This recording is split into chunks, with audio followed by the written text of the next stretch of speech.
ආයිබෝන් කියලා පිළිගන්නවා. සුපුරුදු පරිදි අදත් නෙවඩන් වෙබ් පත්තරේ බලන්න ආපු ඕගොල්ලෝ සියලුම දෙනාම වෙබ් එකේ තියෙන පත්තරේ කියවන්න කම්මැලි ඔයාලටයි වෙබ් එකේ තියෙන පත්තරේ කියවන්න වෙලාවක් නැති ඔයාලටයි ඔන්න මම අදත් අරගෙන ආවා මේ නෙවඩන් වෙබ් පත්තරේ. මාර්තු මාසේ 9 වෙනි දින වාර්තාවුණු සුවිශේෂී පුවත් වෙත අපි අවධානය යොමු කරමු. ඊයේ ICC සූර්යයන්ගේ කුසලානේ අවසාන මහා තරගය පැවැත්වුණා. දුබායිදී තමයි මේ තරගය පැවැත්වුනේ. ඉතින් මේකෙදි අවසන් තරගයට සුදුසුකම් ලබලා තිබුණේ ඉන්දියාව සහ නවසීලන්ත කියන කණ්ඩායම්. මෙහිදී ඉන්දියානු කණ්ඩායම තරගයේ ජයග්‍රහණය කරමින් තුන්වෙනි වරටත් ICC සූර්යයන්ගේ කුසලානේ පහස විඳ ගැනීමට සමත් වුණා. ඉතින් නෙවඩන් කණ්ඩායම අපි රෝහිත් ශර්මා ප්‍රමුඛ ඉන්දියානු කණ්ඩායමට අපගේ උණුසුම් සුබ පැතුම් පිරිනමනවා. ඒ පුවතෙන් අපි අද පුවත් ආරම්භ කරමු. මේ පුවත අපි උපුටා ගන්නේ hitwicket.lk එකෙන්. ඉන්දියාව දෙවනි වරටත් සූර්යයන්ගේ කුසලානේ සූර්යයන් වෙයි කියලා තමයි සඳහන් කරලා තියෙන්නේ. ඊයේ 9 වෙනිදා ඉන්දියා කණ්ඩායම තරගය ජයග්‍රහණය කළා කියලා මේකේ සඳහන් කරලා තියෙනවා. මෙවර සූර්යයන්ගේ කුසලාන තරගාවලියේ අවසන් මහා තරගයේ නවසීලන්තයේ පරදා කඩලු 4ක ජයක් වාර්තා කරා කියලා සඳහන් කරලා තියෙනවා. කාසිය වාසි දිනාගත්ත නවසීලන්ත කණ්ඩායම පළමුව පන්දුවට බහර දුන්න නවසීලන්ත කණ්ඩායම කඩලු 7ක් ලැබී ලකුණු 251ක් ලබාගෙන තිබුණා. මෙහිදී ඩැරන් මිජල් ලකුණු 63ක්, මයිකල් බ්‍රේස්වෙල් නොදැවී ලකුණු 53ක් සහ රචින් රවීන්ද්‍ර ලකුණු 38කටත්, ග්ලේඩ් ෆිලිප්ස් ලකුණු 34කටත් දැවී ගියා. පන්දුවේමේදී චක්‍රවර්ති හා කුල්දීප් යදව් කඩලු 2 බැගින් බිඳ හෙළුවා කියලා තමයි සඳහන් කරලා තියෙන්නේ. පිළිතුරු වෙනම ක්‍රීඩා කළ ඉන්දියාව පන්දුවාර 49ක් අවසානයේ කඩලු 6ක් දෙවි ජයග්‍රහණයේ ඉලක්කය පසු කරා. මෙහිදී නායක රෝහිත් ශර්මා ලකුණු 76ක් හා චුබ්මන් ගිල් ලකුණු 31ක් ලබා ගත්තා. ශ්‍රියාස් අයියර් ලකුණු 48ක්, අක්ෂා පටේල් ලකුණු 29ක්, KL රාහුල් නොදැවී ලකුණු 34ක් ලබා ගනිමින් ඉන්දියාව ජයග්‍රහණය සඳහා රැගෙන ගියා කියලා තමයි සඳහන් කරලා තියෙන්නේ. පන්දුවේමේදී මිචෙල් සැට්නර් සහ මයිකල් බ්‍රේස්වෙල් කඩලු 2 බැගින් විදහෙළුවා කියලාත් මෙහිදී වාර්තා කරලා තියෙනවා. තරගයේ වීරයා බවට රෝහිත් ශර්මා පත් වුණා. ඒ වගේම තරගාවලියේ වීරයා බවට රචින් රවීන්ද්‍ර පත් වුණා. තරගයේ අවසානයේ මාධ්‍ය හමුවේදී ඉන්දියානු නායක රෝහිත් ශර්මාගෙන් අහලා තිබුණා එක්දින පිටියට සමුදෙනවද කියලා. 2024 වසරේ 2020 T20 ලෝක කුසලානේ ජයග්‍රහණය කිරීමෙන් අනතුරුව රෝහිත් ශර්මා තමන්ගේ සමු ගැනීම නිවේදනය කළා තිබුණා. නමුත් මෙතනදීත් අහනවා එක්දින ජාත්‍යන්තර පිටියට සමුදෙනවද කියලා. නමුත් ඔහු කියනවා තාමත් සමුදෙන්නේ නැහැ කියලා. ඉතින් රෝහිත් ශර්මා පිටියට එක්දින පිටියට සමුදෙයි කියලා තමයි බොහෝ දෙනාගේ අදහස වෙලා තිබෙනවා. නමුත් ඔහු දිගටම ක්‍රීඩා කරන බව තමයි මෙහිදී පවසලා තිබුණේ. ඒත් එක්කම ක්‍රිකට් පැත්තෙන් තව නිවුස් එකක් තියෙනවා. අපි ඒකත් අරගෙන මෙමු. මේක නිවුස් 19 වාර්තා කරලා තියෙන්නේ. ශ්‍රී ලංකා ක්‍රිකට් ක්‍රීඩකයෙක් අත්අඩංගුවට කියලා තමයි මේකේ සඳහන් කරලා තියෙන්නේ. අපි බලමු නිවුස් එක ඇතුළට ගිහිල්ලා.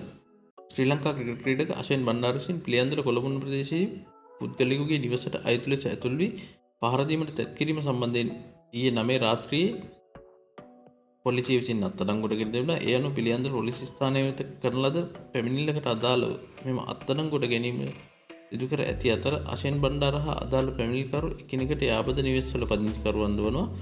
ශ්‍රී ලංකා ක්‍රිකට් ක්‍රීඩක අශ්වින් බණ්ඩාර යන අයගේ මෝටර රථයේ මාර්ගය අවහිරවන පරිදි නවතා දැමීම හේතුවෙන් ඇති වූ කතාබහක් දුරදිග යාමෙන් මෙම සිදුවීම ඇති වුණා කියලා තමයි තොරතුරු අනාවරණය වෙලා තිබෙන්නේ. මේකෙදි ශ්‍රී ලංකා ක්‍රිකට් ආයතනයත් නිවේදනයක් නිකුත් කරලා තිබුණා. මේ ක්‍රීඩකයා සම්බන්ධයෙන් ක්‍රීඩකයාට මේ වන විට ක්‍රීඩකයාට කොන්ත්‍රාත්තුවක් පිරිනමලා නැති වුණත් ඒ සම්බන්ධයෙන් මේ සිද්ධිය සම්බන්ධයෙන් සොයා බැලීමක් කරලා විනය ක්‍රියාමාර්ගයක් ගන්නවා කියලා ශ්‍රී ලංකා ක්‍රිකට් ආයතනයේ විධායක නිලධාරී ඇෂ්ලිද සිල්වා මහතා සඳහන් කරලා තිබුණා. ඒත් එක්කම මේ ක්‍රීඩකයා දැනට පොලිස් ක්‍රීඩා සමාජය තමයි නියෝජනය කරන්නේ. පොලිස් ක්‍රීඩා සමාජයේ නියෝජනය කරන ක්‍රීඩකයෙක් ඔහු පොලිසියේ උප පොලිස් පරීක්ෂකවරයෙකු දවනවා. ඉතින් පොලිසියේ හයියයි තමන්ගේ තියෙන ප්‍රසිද්ධිය හැමදේම පාවිච්චි කරලා කාට හරි අගතියක් වෙන ආකාරයේ හැසිරෙන්න කිසිම පුද්ගලයෙකුට අවසර නැහැ. ක්‍රීඩකයා කියන කෙනාගේ අනිත් පැත්තේ පේන්න තියෙන දේ තමයි ඔහුට හොඳ විනයක් තියෙනවා කියන එක. ඉතින් විනයක් තියෙන කෙනෙක් මේ වගේ දේවල් කරන්න බැහැ, කරන්නෙත් නැහැ. ඉතින් ඔහුගේ විනය සම්බන්ධයෙන් යම් ගැටලුවක් තියෙනවා මෙතනදී. ඉතින් ක්‍රීඩකයෙකුට හොඳ ඉවසීමක් තියෙන්න ඕනේ. ඒ ඉවසීමේ ගුණය ප්‍රගුණ කරලා නැද්ද මේ ක්‍රීඩකයා? ඒ වගේ ගැටලු රාශියක් මෙතන තියෙනවා. නමුත් කෙසේ හෝ සිද්ධිය කොහොම එකක් වුණත් ක්‍රීඩකයෙක් විදිහට මේ වගේ හැසිරීමක් අනුමත කරන්න බැහැ. ඉතින් පසු ඔහු අපමත ඊයේ නිදහස් කරලා තිබුණා. අධිකරණයට ඉදිරිපත් කරන්න නියමිතවක් තියෙනවා. ඉතින් මේ වගේ දේවල් සිදු නොකිරීමට ක්‍රීඩකයන් වග බලාගත යුතුයි. විශේෂයෙන්ම තමන් අනිත් පුද්ගලයන්ට වඩා තමන්ට සෑහෙන ඉවසීමක් ක්‍රීඩකයන් විදිහට තිබිය යුතුයි. ඉතින් ඉදිරියේදීත් මේ වගේ සිද්ධීන් ඇති නොවීමට වග බලා ගනි කියලා අපි විශ්වාස කරනවා. අපි ඊයේ වාර්තා කළ ප්‍රවෘත්තියක දිගුවක් තිබෙනවා. ඒ ප්‍රවෘත්තියටත් යන් මේකත් නිවුස් 19 වාර්තා කරලා තියෙන්නේ. ලංගම සේවකයන් දෙදෙනෙකුගේ වැඩ තහනම් කියලා තමයි හෙඩ්ලයින් එක සඳහන් කරලා තියෙන්නේ. රාජකාරී පැහැරීමේ චෝදනා මත ලංකා ගමනාගමන මණ්ඩලයට අයත් පොළොන්නරුව ඩිපෝවේ රියදුරුවරයෙකු සහ කොන්දොස්තරවරයෙකු තාවකාලිකව වැඩ තහනමකට ලක් කර තිබෙනවා. ඉතින් 8 වෙනිදා වැලිකන්ද සිට ගත්කන්ද දක්වා බස් රථයේ ධාවනය නොකර බීමතින් සිටීමේ හේතුව සම්බන්ධයෙන් තමයි මේ රියදුරු සහ කොන්දොස්තරගේ වැඩ තහනමට ලක් කරලා තියෙන්නේ. ඉතින් අපි බලාපොරොත්තු වෙන මේ සම්බන්ධ නීතිය පැත්තෙන් නීතිය ක්‍රියාත්මක වෙයි. ඉතින් ලංකම් පැත්තෙන් දැනට ගන්න පුළුවන් ක්‍රියාමාර්ගය අරගෙන තියෙන නීතිය පැත්තෙනුත් ගන්න පුළුවන් ක්‍රියාමාර්ගය අරගෙන මෙවැනි සිද්ධීන් යලි රට තුල ඇති නොවන පරිදි කටයුතු කරන ඇතැයි අපි විශ්වාස කරනවා. ඒ වගේම අනිත් සේවකයන්ට මේ වගේ වැරදි කිරීමට පෙළඹවීම නැවැත්වීම සඳහා මේ අයට අවශ්‍ය නිසි දඬුවම් පමිණවනු ඇතැයි අපි අපේක්ෂා කරනවා. තව නිවුස් එකක් තියෙනවා ගමු. මේකත් නිවුස් 19 තමයි වාර්තා කරලා තියෙන්නේ. මැතිවරණ කොමිසමෙන් විශේෂ චක්‍රලේඛයක් කියලා තමයි සඳහන් කරලා තියෙන්නේ. පළාත් පාලන ඡන්ද විමසීමේ කාල සීමාවේ රාජ්‍ය ආයතන වලට අයත් දේපල අවභාවිතය වළක්වාලමින් විශේෂ චක්‍රලේඛයක් නිකුත් කර තිබෙනවා. ඒ ජාතික මැතිවරණ කොමිෂන් සභාව විසින් තමයි මේක නිකුත් කරලා තියෙන්නේ. අමාත්‍යාංශ ලේකම්වරුන් පළාත් සභා පළාත් ලේකම්වරුන් කොමිෂන් සභා ලේකම්වරුන් දිස්ත්‍රික් ලේකම්වරුන් ඇතුළු සියලුම රාජ්‍ය ආයතන නිලධාරීන් වෙත අදාළ චක්‍රලේඛය නිකුත් කරලා තිබුණා කියලා තමයි මේක සඳහන් කරලා තියෙන්නේ. ඉතින් මැතිවරණ කාල සීමාවල් වල මීට පෙරත් මේ ආකාරයේ චක්‍රලේඛ නිකුත් කරා. නමුත් මීට පෙර තිබුණු පාලක කණ්ඩායම් රජයන් මේවා පිළිපැද්දෙන්නේ නැහැ නිසි ආකාරයෙන්. මැතිවරණ නීතියට අනුගත වුන්නේ නැහැ. ඉතින් වර්තමාන රජය මේවා අනිවාර්යෙන් පිළිපදී කියලා ලොකු විශ්වාසයක් තියෙනවා. මොකද ඔවුන් මේවා ගැන දිගින් දිගටම කතා කරලා ආවේ. ඔවුන්ට වගකීමක් තියෙනවා රාජ්‍ය දේපල අවභාවිතා නොකර මේ වැඩේ ඉස්සරහට ගෙනියන්නේ. එසේ වෙයි කියලා අපි අපේක්ෂා කරනවා. ලංකාදීප වාර්තා කරලා තියෙන තවත් පොතක් වෙත අපි අවධානය යොමු කරමු. මාදම්පේ අනතුරකින් මවක් සහ දියණිවරු දෙදෙනෙක් මරුට කියලා තමයි සඳහන් කරලා තියෙන්නේ. අපි බලමු නිවුස් එක ඇතුළට ගිහිල්ලා. තලවිල සිට මීගමුව දක්වා ගමන්ගත් පිරිසක් රැගත් ත්‍රිරෝදරියක් මාදම්පේ ගලහිටියා ප්‍රදේශයේදී බස් රථයක ගැටීමෙන් මවක් සහ දියණියන් දෙදෙනෙකු මියගොස් ඇති බව මාදම්පේ පොලිසිය පවසනවා. මෙසේ මියගොස් ඇත්තේ මීගමුව පදිංචිකරුවන් බව තමයි පොලිසිය සඳහන් කරලා තියෙන්නේ. තලවිල සාන්තානා දේවස්ථානයේ වාර්ෂික මංගල්‍යයට සහභාගී වී ත්‍රිරෝද රථයකින් ආපසු මීගමුව බලා ගමන් කරමින් සිටියේදී මේ අනතුරු සිදු වී තිබෙනවා කියලා තමයි සඳහන් කරලා තියෙන්නේ. අනතුරටපත් ත්‍රිරෝද රථය තුල ළමුන් ඇතුළු 7 දෙනෙකු ගමන් කරමින් සිටියා කියලා පොලිසිය සඳහන් කරලා තියෙනවා. ඉතින් මාර්ග ක්‍රියානතුරක් සිද්ධ වෙලා තියෙනවා. මෙතනදී මේ සිද්ධියට සම්බන්ධ වැරදිකරු කවුද වැරදි ත්‍රිවිල් එකට බස් එකද කියලා තාමත් අනාවරණය වෙලා නැහැ. නමුත් මෙතනදී එක් වැරද්දක් තියෙන ත්‍රිරෝද රථයේ ප්‍රමාණය ඉක්මවා මගින් ගෙනියලා තියෙනවා. එහෙම ඒකත් ලොකු වැරදක්. ඉතින් මේ හිටිය ප්‍රමාණය වැඩි නිසා තෙරපීම වැඩි වෙලා ඉතින් මේ අනතුරකදී ඇතිවන තෙරපීම හේතුවෙන් මේ ජීවිත තුන අහිමි වුණාද කියන එක සැකයි. ඉතින් විශේෂයෙන් ත්‍රිරෝද රථ භාවිතා කරන අය ඉල්ලන්නේ අවශ්‍ය ප්‍රමාණයට වඩා මගින් පටවන්නේ නැතුව කිසි විනයක් ඇතුව ගමන් කරන්න. ඉතින් මගින් 3 දෙනා ගෙනියන්න පුළුවන්. ඊට වඩා මගින් දාගෙන ගිහිල්ලා මේ වගේ අනතුරු වලට මුහුණ දෙන්න එපා. විශේෂයෙන්ම ෆැමිලි විදිහට යනකොට තමන්ගේ පවුලේ ආරක්ෂාව ගැන මීට වඩා වගකීමකින් කටයුතු කළ යුතුයි කියලා ඒ පවුල් වල දෙමව්පියන්ට අපි අවධාරණය කරනවා. සියලුම දෙමව්පියන් තමන්ගේ දරුවන්ගේ ආරක්ෂාව වෙනුවෙන් අප වී කටයුතු කළ යුතුයි. ඉතින් මේ වගේ ගමන් යද්දී මෙහෙම සෙනග පිරිවරාගෙන යන්න එපා. මීට වඩා කල්පනාකාරීව දෙමව්පියෝ වැඩිහිටියෝ කටයුතු කරන්න කියන ඉල්ලීම තමයි අපි කරන්නේ. ප්‍රමාදය නිසා මධ්‍යම අධිවේගයට කෝටි 20000ක් වැඩිපුර ගෙවන්න වෙලා කියලා. මෙන්න මෙහෙම තමයි හෙඩ්ලයින් එක සඳහන් කරලා තියෙන්නේ. අපි බලමු නිවුස් එක ඇතුළට ගිහිල්ලා. රුපියල් කෝටි 15000කින් අවසන් කිරීමට නියමිතව තිබූ මධ්‍යම අධිවේගී මාර්ගයේ දූෂණය, වංචාව, නාස්තිය සහ කල්මැරිල්ල හේතුවෙන් අද ඒ අවසන් කිරීමට කෝටි 35000ක් වැය වන බව ප්‍රවාහන සහ මහාමාර්ග නියෝජ්‍ය අමාත්‍ය වෛද්‍ය ප්‍රසන්න ගුණසේන මහත්මයා තමයි පාර්ලිමේන්තුවේදී සඳහන් කරලා තියෙන්නේ. මධ්‍යම අධිවේගී මාර්ගයේ ඉදිරි වසර 5දී සම්පූර්ණයෙන්ම අවසන් කරන බව සඳහන් කරලා තියෙනවා. නියෝජ්‍ය අමාත්‍යවරයා මෙසේ පැවසුවේ ප්‍රවාහන මහාමාර්ග වරාය සිවිල් ගුවන් සේවා අමාත්‍යාංශයේ වැය ශීර්ෂය පිළිබඳ අයවැය කාරක සභා අවස්ථා විවාදයේදී තමයි මෙහෙම සඳහන් කරලා තියෙන්නේ. ඉතින් පහුගිය කාලේ සුදු අලි කියලා හඳුන්වපු ව්‍යාපෘති මෙව්වා. මේ වගේ විශාල පිරිසක් පෝෂණය වුණා, විශාල පිරිසක් ගසා කෑවා. ඉතින් ඒවත් මේකට එකතු වෙලා ඇති. ඒත් එක්කම ප්‍රමාදය නිසා මේ ආයතන වලට වැඩිපුර ගෙවීම් සිද්ධ කරන්න වෙනවා. මේ වගේ එස්ටිමේෂන් වැලියු එක වැඩි වෙනවා. ඉතින් 2022 වසරේ ආර්ථික අර්බුදයේ හේතුවෙන් අපේ විදේශ විනිමය නැති වුණා. විදේශ විනිමය නැතිවීමත් සමගම රුපියල් අවප්‍රමාණය වුණා. මෙන්න මේ හේතුවෙන් නැවතත් වැඩිපුර රුපියල් ප්‍රමාණයක් අපිට මේ ව්‍යාපෘති සඳහා වියදම් කරන්න වෙනවා. අමුද්‍රව්‍ය වල මිල මේකත් එක්ක ඉහළ යනවා. ඉතින් මෙන්න මේ කාරණා හින්දා තමයි මේ කෝටි 20000ක් වැඩිපුර ගෙවන්න වෙලා තියෙන්නේ.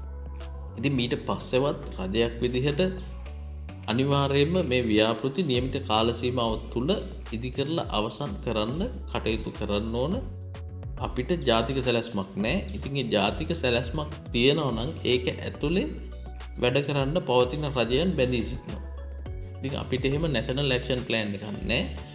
ඉතින් NPP එකෙන් අපි ඉල්ලන්නේ ඕගොල්ලෝවත් මේ රටට අවුරුදු 50කටවත් ඔබිට නැෂනල් ප්ලෑන් එකක් හදලා මේක පාර්ලිමේන්තුවේ ගෙනල්ලා සම්මත කරලා කාටවත් මේකෙන් පිට යන්න බැරි විදිහේ නීති අනපන හදන්න අදපුවාම මේ ප්ලෑන් එක දිගේ කවුරු පාලන බලයට ආවත් මේ වගේ සුවිශේෂී ව්‍යාපෘති නොනැවති ඉදිරියට ගමන් කරන්න අවශ්‍ය කටයුතු සිදු කරන්න ඇතැයි අපි අපේක්ෂා කරනවා. ඉතින් මේ කටයුතු වලට ඇදිහත් වෙලා මෙන්න මේ දේවල් කරන්න. ඉතින් මේ ඇමතිවරු විශේෂයෙන් ප්‍රවාහන නියෝජ්‍ය ඇමතිතුමා, ප්‍රවාහන ඇමතිතුමා මේ වගේ කට්ටිය පිරිසක් ඉන්නවා. තමන්ගේ අමාත්‍යාංශ ඉහළටම ඔසවා තබන්න මේ වෙනුවෙන් සෑහෙන වෙහෙස මහන්සි වෙලා වැඩ කරනවා. ඉතින් අපි බලාපොරොත්තු වෙනවා හැකි ඉක්මනින් මේ ව්‍යාපෘති අවසන් කරලා නව සැලසුම් ක්‍රියාත්මක කරලා මේ රට ඉදිරියට ගැනීමේ ක්‍රියාවලිය ඉතා වේගයෙන් සිදු කිරීමට ඔවුන්ගේ දායකත්වය ලබා දෙයි කියලා අපි බලාපොරොත්තු වෙනවා. තව නිවුස් එකක් තියෙනවා අපි ඒකත් ගමු. මේකේ හෙඩ්ලයින් එක සඳහන් කරලා තියෙන්නේ මෙහෙම. SI තාත්තා පුනරුත්ථාපන පුතාට කුඩු ගෙන යයි කියලා තමයි සඳහන් කරලා තියෙන්නේ. අයිස් මන්ත්‍රය වලට ඇබ්බැහි වී වවුනියා පුනරුත්ථාපන කඳවුරේ පුනරුත්ථාපනය ලැබමින් සිටින පුතාට ලබා දීමට අයිස් මන්ත්‍රවයේ රැගෙන ගියේයි කියන උපපොලිස් පරීක්ෂකවරයෙකු අත්අඩංගුවට ගත් බව වවුනියාව මූලස්ථාන පොලිසිය සඳහන් කරයි. මෙසේ අත්අඩංගුවට ගන්න ලැබූ ඇත්තේ කුරුණෑගල අලව පොලිසිය රාජකාරී කරන උපපොලිස් පරීක්ෂකවරයෙකු බව පොලිසිය කියලා තියෙනවා. මෙම උපපොලිස් පරීක්ෂකවරයා අයිස් මන්ත්‍රව්‍ය හොයාගත් ආකාරය හෙළිකර ගැනීමද පොලිසිය පරීක්ෂණ පවත්වනවා කියලා තමයි සඳහන් කරලා තියෙන්නේ. ඉතින් වැරදි වැඩක් තමන්ගේ පුතා වැරදි විදිහට ඇබ්බැහි වෙලා ඒකට පුනරුත්ථාපනය දාලා ඉති ආයෙත් ගිහිල්ලා තාත්තා කුඩු ගිහින් දෙනවා. මේක කිසිසේත් අනුමත කළ නොහැකි ක්‍රියාවක්. ඉතින් එතනදී පරීක්ෂණ සිද්ධ වෙනවා කියලා සඳහන් කරලා තියෙනවා. මේ පොලිස් නිලධාරියාට කොහොමද මේ දේ ලැබුණේ කියලා. ඉතින් ඒ විදිහට පරීක්ෂණ කරලා මෙන්න මේ අයට දඬුවම් දෙන්න මේ වගේ වැරදි කරන පුද්ගලයන්ට ඇත්තටම මේ පොලිසියට විශාල මෙහෙයුම් ප්‍රමාණයක් කරන්න සිද්ධ වෙලා තියෙනවා අද වෙනකොට පොලිසි නිලධාරීන් යහමගට කරනවා. ඉතින් මේක හොඳ ක්‍රියාවලියක්. සරම් පොලිසිය ජනතාවට නීතිය ක්‍රියාත්මක කරන්න කලින් පොලිසිය ඇතුළ සුද්ධ කරලා ඉන්න ඕන. ඉතින් මේ මෙහෙයුම අද වෙනකොට ආරම්භ වෙලා තියෙනවා. ඉතින් මේකේ සුළු පිරිසක් ඉන්නවා වැරදි කරන. ඒ වැරදි කරන අයගෙන් අදත් මම ඉල්ලන්නේ ඕගොල්ලෝ පරණ කරපු වැරදි නවත්තලා දැන්වත් හරියට තමන්ගේ රාජකාරී ඉෂ්ට කරන්න ඉදිරියට එන්න කියන ඉල්ලීම තමයි අපි අපේ පැත්තෙන් කරන්නේ.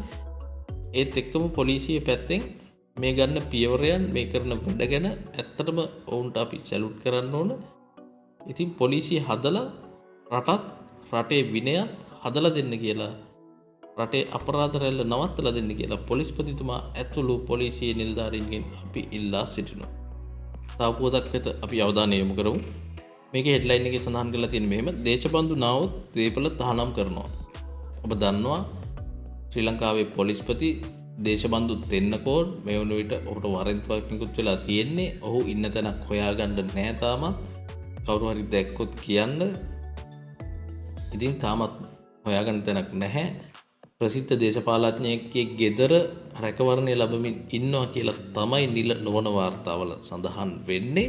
ඉතින් කෙසේ හෝ මේ සම්බන්ධ පුවතක් වෙත තමයි අපි දැන් අවධානය යොමු කරන්නේ.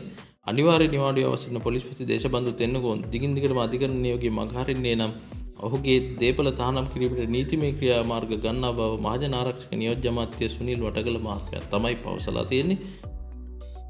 ඔහු මේ බව පවසලා තියෙන මෝදර පැවති උත්සවයකට සහභාගී වෙමින් එහිදී වැඩිදුරටත් අදහස් දැක්වූ නියෝජ්‍ය අමාත්‍යවරයා කියා සිටි නීත්‍යානුකූල ලෙස එම වැටලීම් සිදු කළේ නම් හිටපු පොලිස්පති දේශබන්දුට සැඟවී සිටීමට හේතුවක් නොමැති බවත් වත්මන් රජයට ඔහු ලොක්කෙකු නොවන බවත් හිටපු පොලිස්පති දේශබන්දු දෙන්නකෝන්ට විශාල දේපල ප්‍රමාණයක් ඇති බවත් ඒවා කෙසේ උපයා ගත්තේද යන්න තමා නොදන්නා බවත් නියෝජ්‍ය අමාත්‍යවරයා සඳහන් කරලා තියෙනවා. ඉතින් තනතුර මොකක් වුණත් තරාතිරම මොකක් වුණත් ඉතින් දැන් ලංකාවේ නීතිය ක්‍රියාත්මක වෙනවා. ඉතින් ඒ පිළිබඳව අපි සතුටටපත් වෙනවා.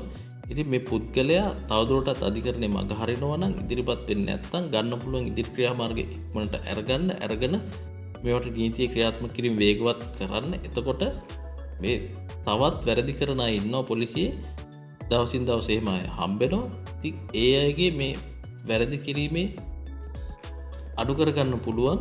ඉතින් පොලිසිය ඉහළම පුටුවේ ඉන්නගෙන වරදක් කරලා තියෙනවා නම් ඔහුට දඬුවම් දීමෙන් ඉතින් මෙතනදී ඇමතිවරයා කියලා තියෙනවා ඒ වැටලීම නීතියානුකූලව කරා නම් පොලිසියට ඉදිරිපත් වෙන්න ඔහු බය වෙන්න ඕනේ නැහැ කියලා. ඉතින් මේක නීතියානුකූලව වෙලා නැහැ කියන එක තමයි මෙතනදී ඔප්පු වෙන්නේ. මේ වෙන මොකක් හරි ගේමක් ගහන්න ගිහිල්ලා වැරදිච්ච වැඩක් තමයි. ඉතින් මොහුට විරුද්ධව විශාල චෝදනා ප්‍රමාණයක් තිබෙනවා.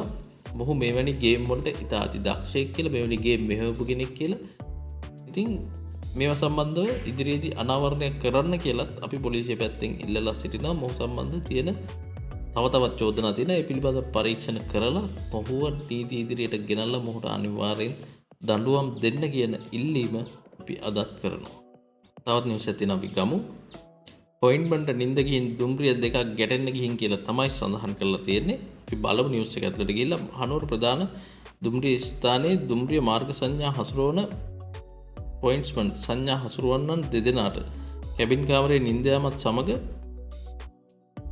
සිදුවන්නට ගිය මහා දුම්රිය අනතුරක් පොඩිමැණිකේ දුම්රිය රියදුරාගේ දස්කමින් වළක්වාගෙන තිබෙනවා. බදුල්ල සිට මහනුවර බලා ධාවනය වූ පොඩිමැණිකේ දුම්රිය ස්ථානයේ තුන්වෙනි වේදිකාවේ නවතා තිබූ වෙනත් දුම්රියක ගැටි සිදුවන්නට ගිය භයානක අනතුර දුම්රිය රියදුරාගේ දක්ෂතාවය නිසා බේරා ගැනීමට හැකි වේ. මෙම අනතුර වන්නට යන බව කලින් දුම්රිය ස්ථානයේ සිටි මගින් එහෙ මෙහෙ දුව යාම නිසා කීප දෙනෙකු වැටි සුළු තුවාල ලබලා තියෙනවා කියලා තමයි සඳහන් කරලා තිබෙන්නේ. තමන් රාජකාරියක් කරනවා නම් තමන්ට ඒ රාජකාරිය නිසියාකාරයෙන් කරන්න වගකීමක් තියෙනවා. විශේෂයෙන්ම මේ වගේ මගින් දාස් ගානකගේ ජීවිත රැගෙන යන පොදු ප්‍රවාහන සේවයේ වැඩ කරන මෙන්න මේ වගේ ඔලොමොට්ල අවනෝඥ නිලධාරීන් අනිවාර්යෙන්ම ඔවුන් සේවයෙන් ඉවත් කළ යුතුයි. ආය ඔවුන්ට මේ දෙන්න වෙන දඬුවම් දීලා ආය හැදේ එහෙම වැඩක් නැහැ. මේ වගේ කට්ටිය අයින් කළා දාන්න අයින් කළා දාපුවාම මේ ඉන්න පිරිස හරි හැදෙනවා. මේක එහෙම නැතුව තදින් නීතිය ක්‍රියාත්මක නොකර මේ රට හදන්න බෑ. රට හදන්න නම් මේ හැම ශේෂ්ත්‍රයක්ම කඩා වැටලා තියෙන්නේ. කඩා වැටලා තියෙන ශේෂ්ත්‍රයන් ඉහළට ගන්න නම් ඔවුන්ට වැරදිකරුවන්ට දෙන දඬුවම් උපරිමයෙන් දෙන්න ඕන. දුන්නාම තමයි මේක හැදෙන්නේ. එතකොට අනිත් අය වැරදි කිරීමට තිබෙන බය නිසා දඬුවම් ලොකුයි නම් වැරදි කරන්න බයයි. තමන් හරියට වැඩේ කරනවා. ඉතින් මෙන්න මේක තමයි මේකට තියෙන උත්තරේ. මේ වගේ දේවල් නැවත සිදු නොවීමට වග බලා ගනී කියලා අපි විශ්වාස කරනවා. ඉතින් දුම්රිය දෙපාර්තමේන්තුව පැත්තෙන් මේ සම්බන්ධයෙන් ඉදිරි පියවරයන් කෙසේ ගනීද කියලා අපි බලමු. අනිවාර්යෙන් නීතිය ඉදිරියට පමුණවලා නීති ඉදිරි පරීක්ෂණයක් කරලා ඔවුන්ට අනිවාර්යෙන් නඩු මඟට ගෙනියලා දඬුවම් කරන්න ගෙනිල්ලීම අපි කරනවා. ඒ පුවතත් සමගම අදට අපි වැඩසටහන් මෙතනින් නවත්තනවා. සාම්ප්‍රදායික සීමාවෙන් එහා පත්තරේ බලන හෙටත් එන්න මේ නෙවඩන් වෙබ් පත්තරේ.